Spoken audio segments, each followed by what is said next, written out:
नमस्कार शेतकरी मित्रांनो, ॲग्री इंडिया या यूट्यूब चॅनलवर पुन्हा आपलं सहर्ष स्वागत आहे.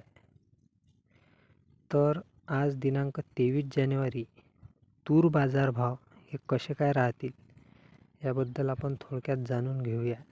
व तूर बाजारभाव हे सध्या तरी अपेक्षेपेक्षा आपल्याला कमी काय आहेत हे सुद्धा आपण जाणून घेऊया.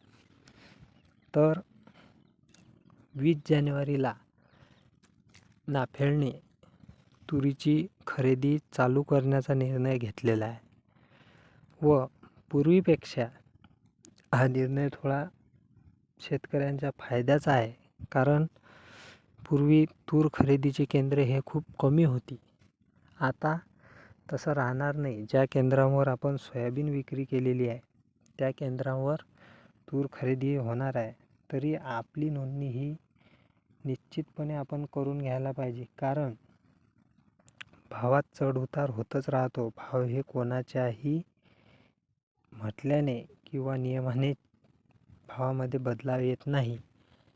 भाव हे पूर्णपणे मार्केटवर अवलंबून असतात. त्यामुळे आपल्याला एक हमी भावाचा सपोर्ट नेहमीच आपल्यासाठी असावा. त्याकरता कृपया करून नोंदणी करून घ्यावी. मागील व्हिडिओमध्ये सुद्धा आपण सांगितलेलं आहे की कागदपत्रे या नोंदणीसाठी काय काय लागतील.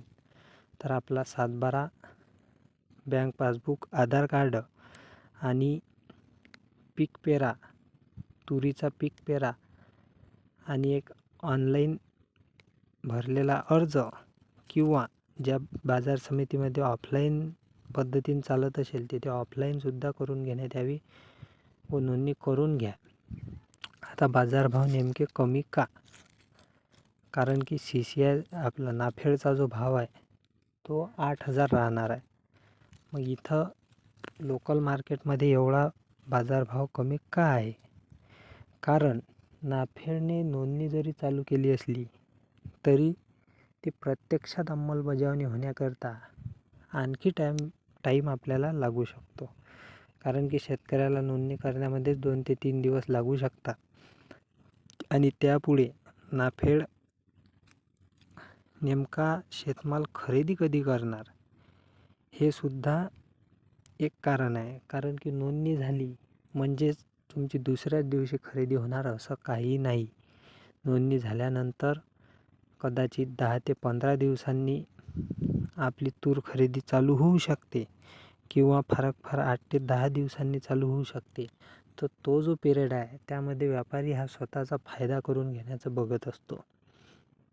कारण त्यांना माहीत आहे शेतकऱ्यांना, जास्तीत जास्त शेतकऱ्यांना पैशाची गरज असते. आता सध्या कर्जमाफीसुद्धा झालेली नाही आहे, जे की जून महिन्यामध्ये होणार आहे. मग शेतकऱ्यांकडे पैसासुद्धा नाही आहे. कारण की सोयाबीनने सुद्धा एका प्रकारे सुरुवातीला भाव कमी होते, आता वाढलेले आहे.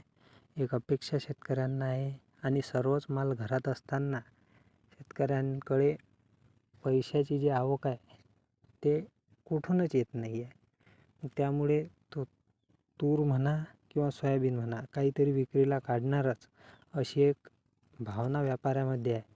त्यामुळे हे जे 8 ते 10 दिवस आहे यामध्ये जेवढा स्वस्तात माल घेतला जाईल तेवढा स्वस्तात तूर घेण्याच्या तयारीत व्यापारी आहे. कारण की त्यांनासुद्धा माहीत आहे जोपर्यंत नाफेडची प्रत्यक्षात अंमलबजावणी होणार नाही तोपर्यंत शेतकरी हा माल आणणारच आहे आणि विकणारच आहे.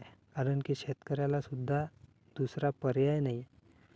त्यामुळे ज्यांच्याकडे थांबता येईल त्यांनी कृपया करून थांबावं व आपली नोंदणी करून हा जो हमीभाव आहे याचा जास्तीत जास्त फायदा घ्यावा. आणि नोंदणी झाल्यानंतर आता खूप साऱ्या शेतकऱ्यांचे पीक पेरा असतो नसतो, तर ज्यांची नोंदणी होणार नाही त्यांनी ते सुद्धा थांबू शकतात. थोडासा आधार आपल्याला या हमीभावाचा मिळू शकतो. तसेच रोज अशाच अपडेट व मार्केट रेटकडे आपण लक्ष ठेवावे आणि त्याकरता आपल्या यूट्यूब चॅनलला कृपया करून सबस्क्राईब करावे एवढीच विनंती. धन्यवाद.